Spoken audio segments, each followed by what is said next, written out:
Trigger warning, we're going to talk about a topic that may be very controversial, but we need to talk about it. This is adult conversations. If you're in a sexless marriage, you may want to pay attention because you may need to renegotiate the parameters of your relationship, the agreement, and what monogamy actually means within the context of your relationship. If sex is gone, you must do this. You owe it to yourself and you owe it to your partner, or your marriage will break. If you're married to sexless and you've never renegotiated what monogamy means, you're not avoiding conflict. You're building a slow divorce.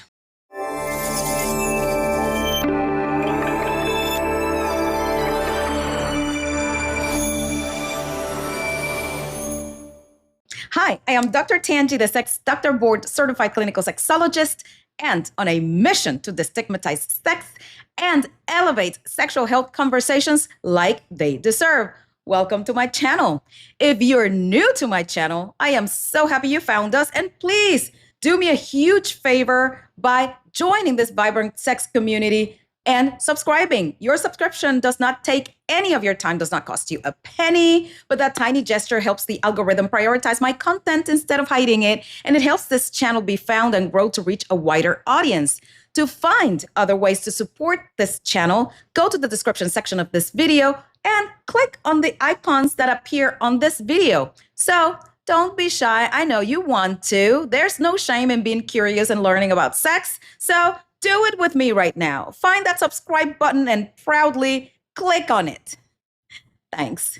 Now, let me be clear. This is not a video about telling people to cheat. This is a video about ethical renegotiation of a contract, because silence is not ethical and resentment is not a plan, people. Let's revisit the marriage agreement that changed, but nobody consented to.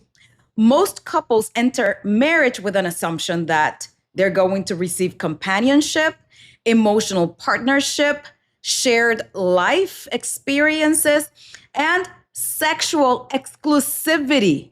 And exclusivity has a cost. You give up other options, the other 8 billion options in the world. So if sex disappears and the other person is still expected to remain faithful forever, we have to name it. That's a unilateral change to the relationship contract.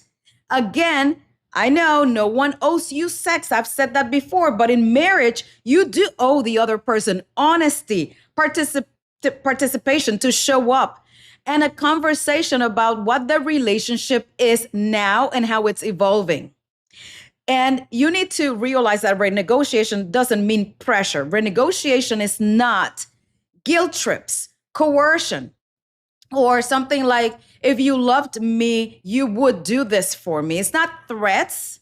Renegotiation is, here's what I can do. Here's what I cannot do. Here's what I need from the relationship.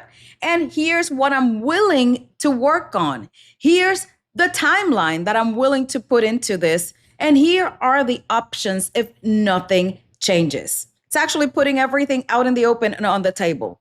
It's one of the most mature things a couple can do. It's adult conversations for a relationship that matters a lot. And there are 4 options that a sexless relationship has. People, admit it or not, sexless couples typically end in one of these lanes. Option 1, rebuild the erotic relationship. If you need like a medical evaluation, I've said this before, therapy, scheduling, sex and intimacy rituals, repair, desire, education, sex education, go seek for it. The other option is redefine sex and with not just intercourse. And this is about sensual touch, outer course, mutual pleasure, erotic connection without the pressure to perform and to have an erect penis and a vagina. The option C is consensual non-monogamy, only if both truly consent. And this is not a permission to betray. This is a negotiated structure with boundaries, honesty, and mutual consent. The next option, the last option, is separation or divorce.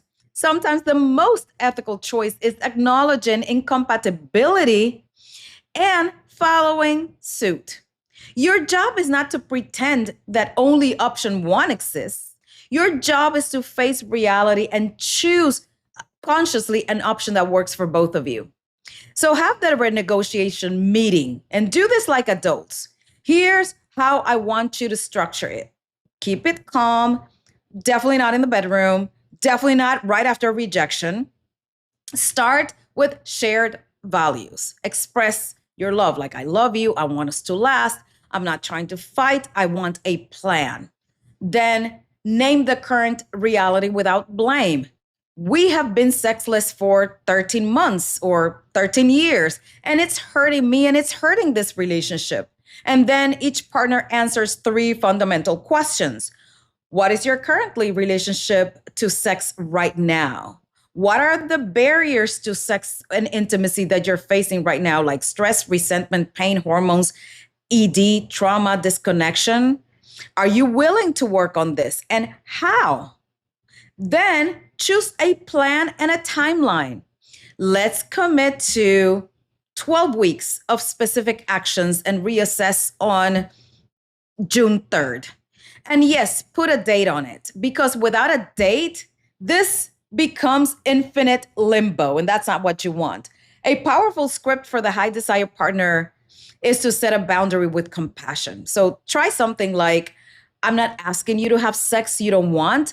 I'm asking you to work with me so we're not living in silent celibacy.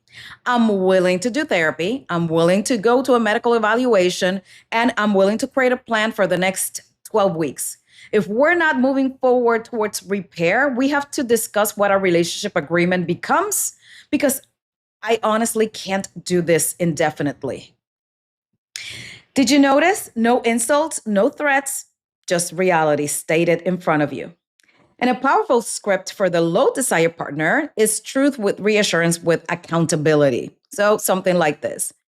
I'm not trying to punish you or deprive you. I'm struggling with desire. I care about you and I don't want you to feel rejected. I'm willing to explore what's happening medically and emotionally, and I'm open to a plan.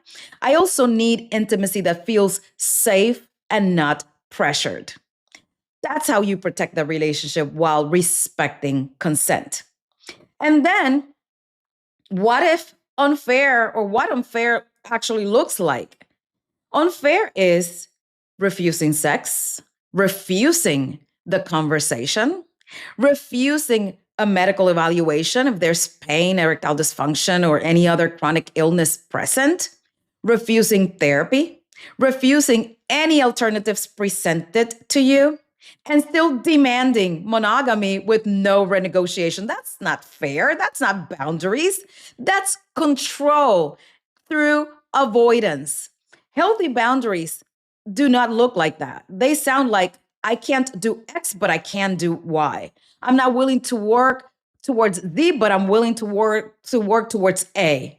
If you're considering openness, the ethical checklist is that in order to explore consensual and ethical non-monogamy, the minimum requirements is that both consent freely with no coercion, that there are clear boundaries and safer sex agreements between you two, that there's honesty and transparency, that there's a plan for addressing jealousy and emotional safety concerns.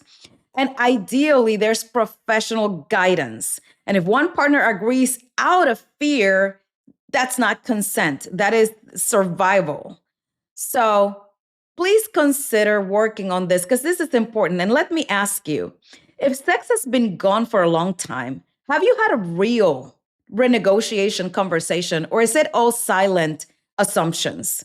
Which option feels most realistic for you right now? To rebuild, to redefine sex, to renegotiate monogamy, or to separate? What is the biggest barrier that you're facing right now? Stress, resentment, pain, hormones, erectile dysfunction, emotional disconnection? Leave your comments in the comment section. And if you want to repair, please have the hard conversations. Only through the hard conversations, growth can be attained in the other side. If your marriage is sexless, silence is not a plan. Silence is just a death sentence. This is Dr. Tangie, the sex doctor. And as always, I wish you safe, healthy, and pleasurable sex of whatever kind you practiced. See you next time.